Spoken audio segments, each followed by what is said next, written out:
por aqui. O Fã não queria falar alguma coisa? Quer dar uma opinião? Pode falar aí. Só levantar a mão e falar, viu? Então veja, ele está citando por quê? Por que ele cita esse camarada aqui? O que ele está fazendo com essa citação? Ele não está citando isso aqui para dizer que nós temos que olhar para Maomé como uma referência, como um exemplo. Ele está citando líderes apenas, tomando o termo, tá certo? De uma forma, uma pegada assim no lato, não no estrito, ok? Então de uma forma ampla, geral. Maomé foi líder. Então o que foi o líder? O líder se predispõe a fazer o que for para a causa ser bem sucedida. E foi o que ele fez. Então ele era um cara analfabeto, ele era atravessador de caravanas, então era um negócio difícil porque é um deserto terrível. Então ele sabia onde tinha os oásis e tal. Aí se casou com uma senhora lá que tinha mais condições, que passou a sustentar ele. E a partir dali ele começou a liderar um pequeno grupo, promover esta nova religião, o islamismo, segundo ele, uma revelação que o anjo Gabriel lhe forneceu. Por que ele implementa essa questão do anjo Gabriel? Cita personagens bíblicos, faz referência a alguns trechos bíblicos, porque ele tinha muito contato com os cristãos e com os judeus. Os cristãos nestorianos, se eu não me engano, então os cristãos nestorianos que foram condenados como seita em Constantinopla, mas estavam muito presentes ali na região. Até hoje tem cristãos nestorianos no Iraque, então tem comunidades muito antigas lá. E ele teve contato com essa galera aí, teve contato com judeus, que tinham muitos judeus em Meca antes, e ele começa a absorver esses elementos de religião. E aí por isso que ele faz uma miscelânea e ele constrói, né, essa narrativa do Alcorão, que é uma narrativa extraordinária, não vamos tirar o valor dela, ela tem de fato algo extraordinário no Alcorão, só que é uma revelação de anjo. Nós já temos um aviso bíblico sobre essa questão de anjo. Ainda que um anjo desça a voz e pregue outro evangelho, considerar anátema.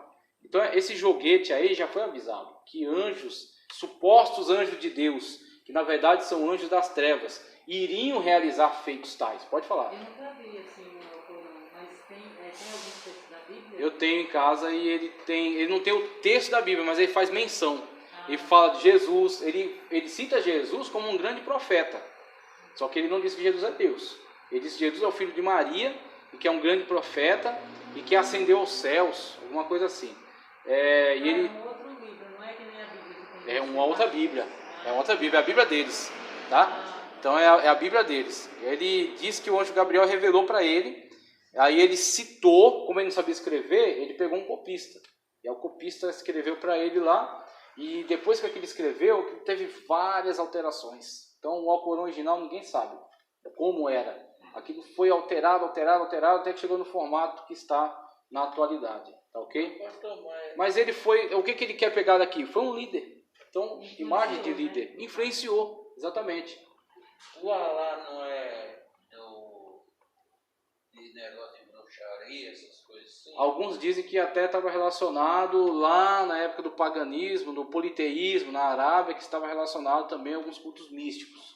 Tá? Mas na atualidade, o Alá é considerado pelos muçulmanos como o único Deus que não tem qualquer tipo de associado, eles dizem. Que o conceito de trindade para eles é rejeitado. Eles rejeitam a trindade. Não tem Jesus, não tem Espírito Santo, né? Só Alá. Eles são semelhantes ao testemunho de Jeová. O testemunho de Jeová, tem algumas coisas aí. Alá. Não, Exu já é das religiões afro. Das religiões afro. Alá já é do islamismo, já é outra deidade. Tá, ok? Mas o principal daqui, ele é um líder. Então ele foi um líder nato, né? Que se sacrificou pela sua causa, lutou, né? Até hoje os muçulmanos continuam nessa jihad, nessa luta. Ele fala de Siddhartha Gautama. Quem é Siddhartha Gautama? Foi um príncipe da região nordeste da Ásia Meridional. A época de seu nascimento e de sua morte são incertos, por volta de 563 a 483 a.C. A história desse personagem é mesclada de lendas, pois naquela época não havia a preocupação de fazer registros. Então, se diz que ele foi uma pessoa que tinha uma condição muito boa de vida e que deixou a sua corte, saiu para fazer umas meditações e chegou à conclusão de que toda a aflição do homem, todas as aflições estão ligadas ao desejo de ter. Aí onde ele entra pelo conceito no qual a pessoa, através de meditações, ela vai se elevando até chegar no nirvana. E o nirvana é um estado de elevação total, no qual a pessoa não tem mais quaisquer necessidades.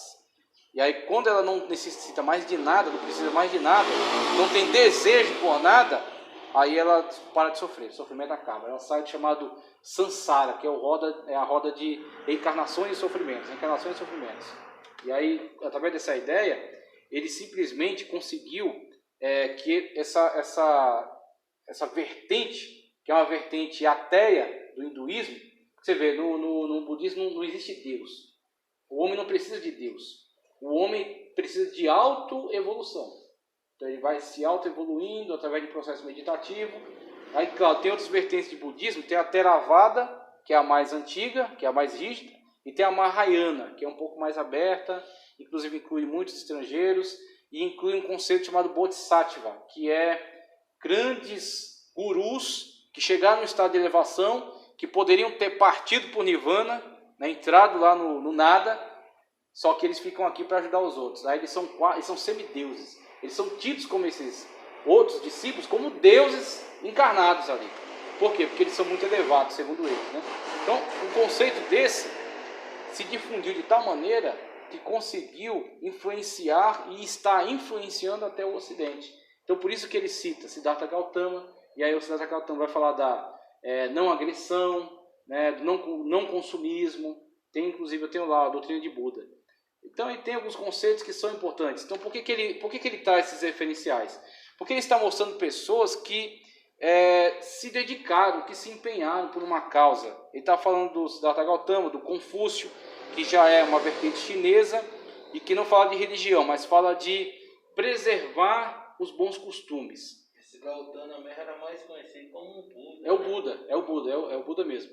E o Confúcio já é um conceito mais filosófico. Ele fala de preservar as tradições, preservar os bons costumes, e através disso aí ele conseguiu criar toda uma influência nos impérios chineses e foi muito respeitado, só sendo depois caindo em desuso na época da Revolução Comunista. Então a Revolução Comunista apagou todos os traços do tradicionalismo antigo. Mas ele conseguiu também, sem conceito de deidade, uma coisa mais filosófica mesmo, conseguiu resgatar nas pessoas o respeito pela tradição, o respeito pela autoridade, tá certo? O respeito pelo ser humano. Então são líderes, como ele diz aqui. Ele cita Lao Tse também. Aí Lao Tse tem aqui, líder chinês, literalmente velho mestre, foi um filósofo, escritor na antiga China. É conhecido por ser autor do importante livro Tao Te Ching, por ser fundador do taoísmo filosófico e por ser uma divindade no taoísmo religioso e nas religiões tradicionais chinesas. Embora seja uma figura lendária, Laozi, como é chamado também, é geralmente situado por volta do 6º século a.C. Pensa-se que foi coevo de Confúcio, mas alguns historiadores acreditam que ele viveu no período dos estados combatentes. Alguns citam entre 5 e 4 a.C. É uma personagem-chave na cultura chinesa, tanto os imperadores da dinastia Tang, como as pessoas odiernas do apelido Li, consideram o fundador de sua linhagem. O trabalho de Laozi, ou Lao Tse, tem sido adotado por vários movimentos anti-autoritários e pelo legalismo chinês. Aí você tem um homem que viveu no século IV ou V a.C., influenciando até a idade atual, até a época atual, com conceitos de pacifistas, não violência, meditação, elevação espiritual, esse tipo de coisa. Então, quando você vê esse tipo de ensino, aprendizado, iniciativa, tá certo? Esse tipo de ideias povoando a mente de pessoas e atravessando os séculos, você percebe que elas tiveram um impacto e esse impacto foi decorrente de uma profundidade alcançada por essa pessoa. Então, não estamos falando aqui de referenciais para adotarmos e para nos pautarmos por eles, mas estamos falando aqui de exemplos. Olha, veja que ali, Buda, Confúcio, Maomé, Sócrates, que ele fala também aqui, são pessoas que marcaram a história. São pessoas que modificaram, que influenciaram, que conduziram. né, pessoas ao longo do tempo. E aí ele começa a suscitar esses exemplos. Sócrates é simplesmente o pai da filosofia ocidental. Então, todos os pré-socráticos discutiam, ele aqui na minha fala, eles discutiram, por exemplo, discutiam muito sobre o universo, quais são as forças, os elementos que compõem a natureza. Então, os pré-socráticos, eles se preocupavam mais com isso aí. Com Sócrates, a discussão, ela focaliza mais o homem, é antropocêntrico. Então, quais são as necessidades do homem, as preocupações do homem, os interesses, e aí começa a colocar essa questão através da maiêutica, essa interrogação dos conceitos, destruindo conceitos pré-estabelecidos, através de um processo no qual ele vai exigindo que a pessoa justifique as suas informações, suas afirmações, e aí quando ele começa a ter problema com a tradição da época, os deuses, aí as autoridades entendem que ele seja subversivo, porque quando ele faz esses questionamentos, ele destruía alguns conceitos que eram artificiais, alguns conceitos que aprisionavam as pessoas a determinado culto, ou determinada prática, mas que não gozavam de justificação. E aí ele começa, esse processo interrogatório foi que deu o início, deu o pontapé inicial da filosofia, que é onde vai vir dele Platão. Platão se diferencia um pouco dele, estabelece mais um valor do campo das ideias, a metafísica, e depois Aristóteles. Com Aristóteles, você tem o cara que, vamos dizer assim, dá o start, dá o início das investigações científicas, que ele é muito analítico. Então ele quer estudar as coisas em profundidade, analisar, colocar tudo em perspectiva. Ele, inclusive, é dele que vem essa divisão das ciências em exatas, humanas, a biologia, ele estudava muito zoologia, os animais. Ele foi o professor particular de Alexandre o Grande, Aristóteles. O cara que ensinou Alexandre o Grande acerca das coisas importantes da vida, a filosofia, liderança. Então, para você só ter uma ideia do valor daquilo que ele ensinou. Alexandre o Grande é fruto de um professor desse. Claro, não só ele, né? Também teve o referencial do seu pai e tal. Mas um líder que conquistou o mundo em pouquíssimo tempo, um líder jovem, que conquistou o mundo em pouquíssimo tempo, derrubou o Império Persa. Então, só para você perceber. Então, Sócrates deu início a isso. Fala de Gandhi, que era um advogado indiano. A Índia, na época, estava sob influência dos britânicos, e ele, através de um processo de resistência pacífica, sem armas, sem tiroteio, sem quebra-pau, resistindo ao poder imperialista, ele consegue mobilizar a sua nação até conseguir a independência dos britânicos. Então, tem ou não alguma coisa a ser observado nessas pessoas? Tem. Aí ele finaliza com Paulo de Tarso. Paulo de Tarso, né, um homem que foi instruído aos pés de Gamaliel, tinha toda a cultura judaica em profundidade, tinha a cidadania romana, falava o latim, falava o grego, falava o hebraico, falava o aramaico. Um cara que tinha um conhecimento absurdo da lei, um cara que tinha liderança, tinha carta branca lá dos líderes de Jerusalém para perseguir os cristãos. E quando ele se converte, o referencial que ele se torna. Quando, por exemplo, Cristo, falando acerca de Paulo, né, para Ananias ainda, diz: eu mostrarei o quanto deve sofrer pelo meu nome. O ministério que Paulo é. Você já pensou a importância de Paulo no Novo Testamento? 13 cartas são deles. O primeiro texto escrito no Novo Testamento foi dele. Ou é Tessalonicenses ou Gálatas, tem uma discussão em torno disso aí. Eu acredito até que foi Gálatas. Mas você vê a importância de Paulo no Novo Testamento. Quando Paulo fala, o meu evangelho eu recebi de Cristo, diretamente dele. O comportamento de Paulo diante de tantos sofrimentos e aflições. Então, você vê, foram líderes. E aí, por que ele está colocando isso aqui para nós? Para nós refletirmos. Aí eu mandei para vocês uma imagem que ela destacada não dá para entender muito, mas aqui eu explico por quê. Desse livro aqui, ó, George Orwell, 1984. George Orwell. Eu ouvi falar desse livro pela primeira vez na faculdade, um professor de sociologia falou dele com um entusiasmo absurdo. A forma como ele falou desse livro. Esse livro é muito importante. Leia esse livro, veja o filme antigo sobre ele. E aí eu dei um tempo e fui atrás depois, procurei saber. Esse livro, inclusive até o texto que eu coloquei para vocês aqui, ó. No romance, o personagem principal que representa o contraponto ao regime é Winston Smith. Logo, ele começa a questionar o modo como age o Estado. Winston faz parte do Ministério da Verdade, tendo como função alterar dados para que toda a história comunicado e documentos estivesse de acordo com o que o partido pregava. Olha aí, o partido pregava. A crime-ideia, é um termo criado, né, dentro aí dessa narrativa, acontecia justamente quando alguma pessoa era denunciada por questionar os documentos. A punição era aplicada pela política do pensamento que eliminava a pessoa. A crime-ideia não acarreta a morte, a crime-ideia é a morte. E aí veja só, esse livro, isso aqui é vamos dizer assim, um romance, só que chamar isso aqui de romance é muito pouco, tá? Isso aqui é uma análise que o cara está fazendo. Escreveu esse livro antes de 1984. Acho que era em 70. A perspectiva dele qual era? O engrandecimento do Estado dominante, o Estado totalitário, um Estado onipresente, e o Estado dominando as informações, dominando o fluxo das informações. E aí parece até que a gente está tão longe dessa realidade, mas essa realidade está mais perto de você do que você imagina. Então veja, no livro ele fala, por exemplo, de uma prática que havia, esse livro, desse romance, né, suposto romance, era como se houvesse uma ditadura universal.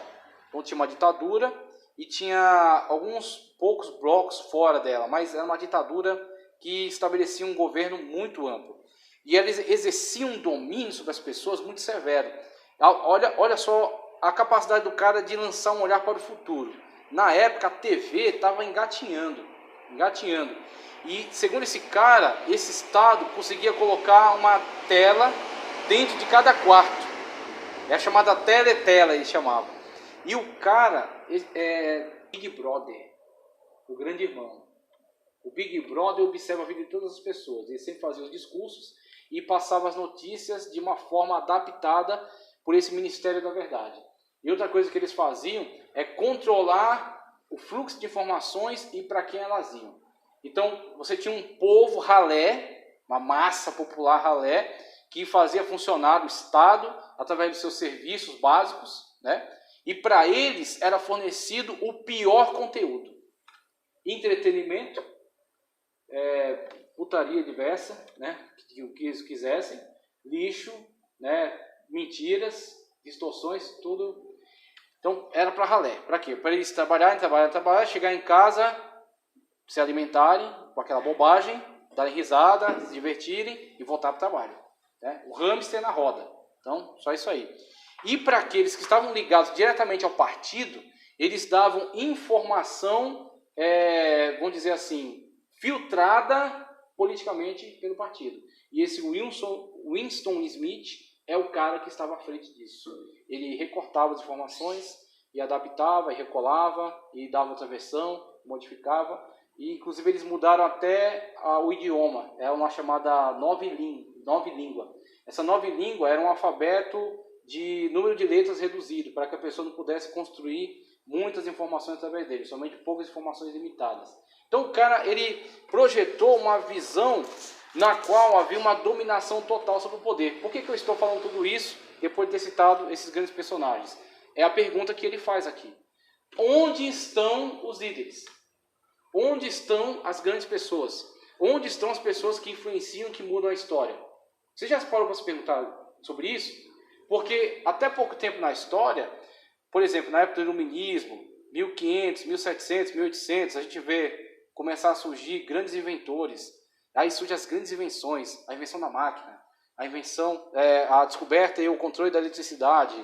Depois, grandes invenções. Depois dessas grandes invenções que surgiram, sumiu.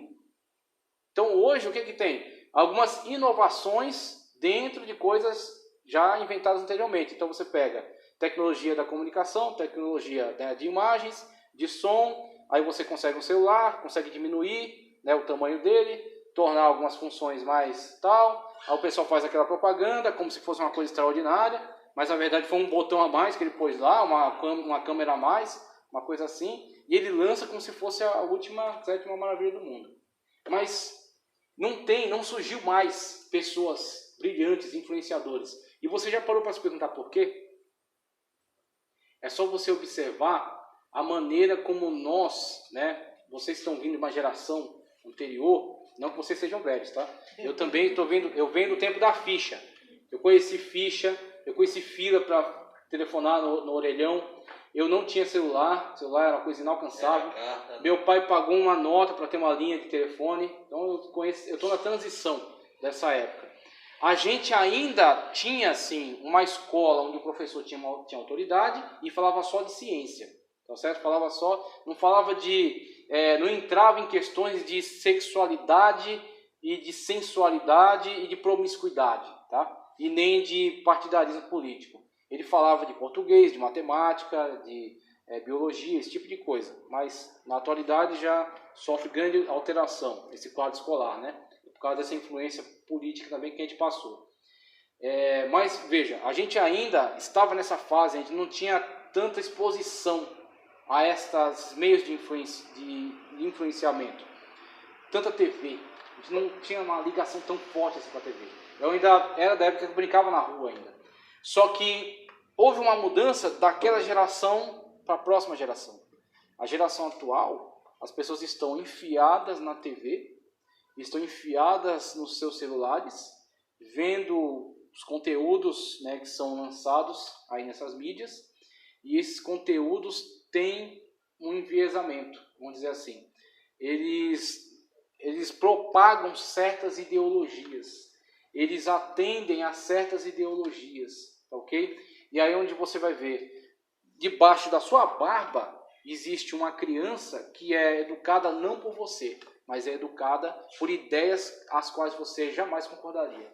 Só que elas vêm até ele através de um desenho animado. Elas vêm até ele através de um comercial. Elas vêm até ele através de um vídeo do YouTube. Elas vêm até ele através de meios sociais que ele entra, Twitter, e os grupos que retweetam as coisas, e Facebook e tudo mais. Então hoje você tem um mundo que está se parecendo cada vez mais com o de George Orwell. E o Big Brother, ele está não de uma forma coercitiva ainda não, mas ele já está presente aí, influenciando as mentes das pessoas e tornando elas cada vez mais superficiais. Onde você vai ver, existe uma grande massa que é colocada dentro de um patamar medíocre e superficial, que é o que eles tentam empurrar para nós, tá certo? Dentro da nossa cotidiano, nosso dia a dia, as novelas, os filmes, os programas de entretenimento e tudo mais. E existe uma elite que está acima, mas que não necessariamente tem acesso à verdade, mas sim a um conteúdo que é ideologicamente transformado para que elas sejam subservientes ao sistema. Então isso acontece sem que nós percebamos. E aí onde entra, o que isso interessa para nós? Veja, se nós não tivermos dimensão, se nós não tivermos a exata dimensão do desafio que estamos enfrentando, nós não vamos nos posicionar. E é onde muitas das vezes a gente está muito longe do posicionamento correto. Veja, vamos ser francos, vamos ser sinceros. A geração que nós vimos anteriormente da igreja, tá certo? Em relação à comunhão com Deus, poder de Deus, humildade, obediência à palavra de Deus, é muito diferente da geração que nós estamos vendo surgir. Muito diferente. E infelizmente não é diferente para melhor. É a pior, é uma queda, né? Então o que acontece? Alguma coisa está acontecendo na mente deles. E não é que alguém vem aqui, pega eles à força e leva para algum lugar. Não é. A guerra não é. A guerra é silenciosa. A guerra é ideológica, é na mente. Algumas coisas estão sendo plantadas nas mentes deles que tornam eles céticos. Eles desacreditam. Mesmo que eles venham para a igreja, sentam nos bancos, tá certo? Mas a mensagem não surte efeito, não penetra a mente deles. Por quê? Porque alguma coisa foi propagada e criou esse ceticismo. E aí onde você vê, as pessoas não respondem ao Evangelho. O Evangelho é pregado, as pessoas até gritam, até batem na mesa e soam a camisa, mas é como Cristo falou, é como as crianças na praça. Cantamos lamentações, não choraste. Tocamos louvores, não dançaste. Letárgicas, alienadas, não respondem, né, à altura à mensagem. Enquanto em épocas passadas, com pouco que se pregava, era uma resposta grande que havia, no sentido de conversão, transformação, mudança, né, no sentido de poder de Deus caia na igreja, manifestações espirituais, com pouco que se pregava. Não é que tinham pregadores extraordinários, não. Era menos do que se tem hoje. Você tem hoje pessoas até mais preparadas do que as que tinham antes, só que a resposta é muito menor. você tem hoje um mundo onde a informação está na palma das mãos e o brilhantismo sumiu. Pensa num Newton, pensa vou esquecer o nome dele agora, estava na mente. Com um pouquinho da tecnologia que a gente tem hoje. Qual a dificuldade que elas tiveram para pesquisar os que elas tinham que pesquisar? Em documentos que eram escassos e tinha que se deslocar até um lugar ou pagar grande soma para ter alguns fragmentos daqueles documentos. Então a dificuldade era muito maior. Mas mesmo assim, produziu pessoas muito mais capazes, brilhantes, inovadoras, líderes. Agora hoje, você tem uma massificação da informação. Num celular você consegue comprar uma casa, você consegue criar uma empresa, você consegue viver através do celular. Eu pesquiso o que eu quiser através desse aparelho aqui, só que eu não tenho, muitas das vezes, o direcionamento, tá certo? Para filtrar as informações que são úteis. Porque nem toda informação gera conhecimento. Tem coisa que é só informação, que nem você vê. Fulano de tal passeou com o cachorro no shopping e ela beijou o cachorro na boca. Então, nossa, a socialite, né? Ela ama os animais e tal. Essa informação gerou o quê? Completamente inútil. Só que ela influencia comportamentos. É isso que ela faz. É tipo ação global. Então, fazer com que as pessoas respondam como zumbis e atendam aqueles determinadas formas de comportamento. Lançou na novela, daqui a pouco todo mundo está usando. O pessoal falou, daqui a pouco todo mundo está falando. A pessoa emitiu aquela opinião, formadores de opinião, né? Aí daqui a pouco todo mundo está caminhando na mesma direção. Acontece com as ideologias também, né? Quando está em pauta uma ideologia para ser aprovada, exatamente. Em seguida Google lança novela com aquele tema. Aí vem novela, vem filme, vem comercial, vem discussões polêmicas, sempre pegando do lado da pessoa, recortando argumentos e colocando de uma forma enviesada. Nem o Adriano Lima, que passou por aqui, falou dessa experiência de ir para a TV, ele tem que fazer a filmagem dele à parte, porque a TV filma, recorta só aquilo que é, vamos dizer assim, um recorte mal feito para acabar com o seu argumento e joga aquilo de qualquer jeito. A TV, veja, não é só a TV. Eu sou cético em relação à neutralidade. Quando eu falo para mim de neutralidade, eu já fico com uma pulga atrás da orelha. Porque todo mundo tem escola, meu irmão. Todo mundo tem formação. Então, se você tem uma formação, a sua cosmovisão é a partir daquela formação. Qual foi a tua formação? Cristã? Ou islâmica? Ou ateia? Então, a sua formação foi aquela. Você vê o mundo com aqueles óculos. Então, a pessoa fala para mim, estou analisando neutramente. Confessa, rapaz. Eu acho muito melhor você ser honesto e falar, olha, eu sou desse ponto de vista, mas eu consigo fazer uma análise, vamos dizer assim, fora da caixa, né? E ver também o seu ponto de vista. Mas eu sou desse ponto de vista. Eu tenho me posiciono nesse pensamento. Tá ok? Então, é isso que nós estamos fazendo aqui, resgatando. E quando vocês olham para essa questão, e é exigir de vocês um posicionamento de liderança, é no sentido desta batalha, desta guerra, de que você tem que ser referência para uma geração, tá certo? Que está se perdendo, que não está respondendo ao Evangelho da forma como deveria responder. Você precisa ter amor por eles, porque eles são